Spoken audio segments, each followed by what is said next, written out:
Hey footy fans, let's take a look at round 9. Some interesting results. The Blues just getting over the line to the Demons 77-76. The Blues, a dominant start by them. They strung it out on the scoreboard, which was an eye-catcher, that's for sure. And I thought to myself, well, how do the Demons get back into this? Because they looked like they didn't have an answer. But then what we saw was Christian Petrarca really move into a forward role, do a lot of his work inside 50, and, you know, just be an absolute spark plug for this team and get them back into the contest. Petrarca finished with 5 goals, and I think that was a massive adjustment to see him move out of the midfield, mainly into that forward role. And it definitely made things interesting. The Demons almost pulled off the comeback, but the Blues, they find a way to hold on and get home in another close game. The Cats lost to Port Adelaide on Friday night. Now, at the Cattery, Port Adelaide break their drought. They finally get over that little hurdle of theirs. First win at the Cattery since 2007. Ken Hinkley arms up in the air after this game. I wouldn't be too happy with that win. I understand a win's a win. It's great to get one on the road, but Port Adelaide were up by a handful of goals throughout this game. It looked like it was over. They should have closed this game out better, and they simply didn't. They let the Cats back into it, and they nearly blew this one, that's for sure. Freo lost to the Swans. The Swans on top of the ladder, sitting pretty. They're one of the benchmark teams of this season, and I tell you what, my wildcard grand final prediction, which I said before the season started, it's actually looking good. The Swans and the Blues in the grand final. First time, if that happens, since 1945. So I'm keeping an eye on that, and I'm feeling pretty good with that prediction. The Hawks beat the Saints 58-53. They love Tassie. Sam Mitchell's Hawks are on the rise. They're picking up some good form, and hopefully they can really build off this in the next couple of years. The Bombers with a great win against the Giants. Now, a big win for the Bombers. On the other hand, the Giants starting to fall into a bit of a rough patch. Let's hope they get back on track as soon as possible. The Dogs smashed the Tigers, a wounded batch of Tigers. It's really sad to see them pick up a handful of injuries each game. Their injury list just keeps on banking up, and it's really unfortunate for them. The Dogs, on the other hand, a big win, which might see them, gain a bit of momentum in their season. The Pies beat the Eagles well. The Dacos boys were on absolute fire. Nice win by those Pies.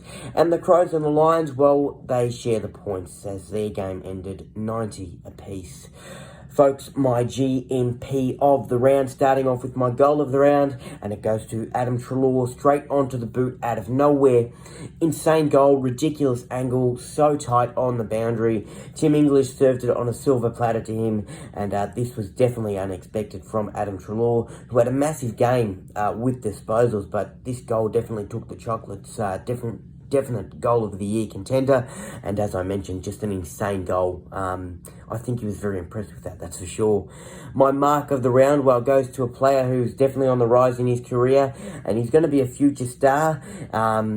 Harley Reid. Not only can he find the ball and be a leader for this West Coast Eagles team, but he can also take a nice mark. A great leap on Billy Frampton, clean grab on the footy, and nailed the landing on both feet. Yes, he had a little stumble, but let's move past that. Still was a great grab by Harley Reid, and I can't wait to see what he does in the future for our game of footy. He's already looking like an absolute star, and to see him out there with another star in Nick Dacos, well, the two faces will definitely be seeing a lot more of in the future years for our footy games, that's for sure. My player of the round, hard to go past him, Sam Walsh. He's been sensational since he's returned to the Blues this season. Obviously had a period on the sidelines with injury, but he's back, and he hasn't looked back, that's for sure. 1 goal, 34 disposals, 11 tackles, 5 clearances, 4 inside 50s, 417 metres gained. He had 3 score involvements, 3 marks, always around the football, providing that pressure, that intensity, linking up with his teammates and creating something for his team. When he kicked the opener in this game, he had a little flex as a celebration. I thought to myself, don't get too ahead of yourself, but he backed it up with the 34 disposals to end the game, didn't he? And just a classy player.